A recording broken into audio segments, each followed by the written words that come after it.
بسم الله الرحمن الرحيم. ومن الناس من يقول آمنا بالله وباليوم الآخر وما هم بمؤمنين. نفاق أكبر، munafik, asfali minan nar. Segala jawapan kehidupan ada dalam Al-Quran. Saya tak pernah tinggalkan solat fardu saya hari-hari, Ustaz, untuk menyembah dan mengagungkan Allah. Jangan sia-siakan kelebihan yang Allah beri kepada kamu. Subhanallah, walhamdulillah, wa la ilaha illallah, wallahu akbar. Al-Quran bukan hanya ceritakan pasal jin, iblis dan syaitan semata-mata. Iman kita ni kerana turun, kerana naik.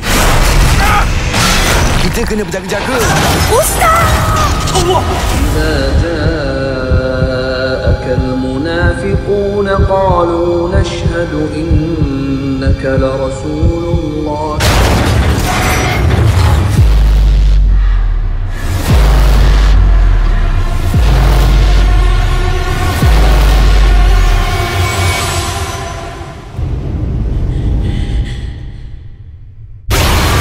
Orang munafik macam kau tak layak bercakap soal agama dengan aku, tahu tak? Kau adalah musuh aku yang terbesar di atas muka bumi ini. Orang-orang beriman. La haula wa la quwwata illa billah.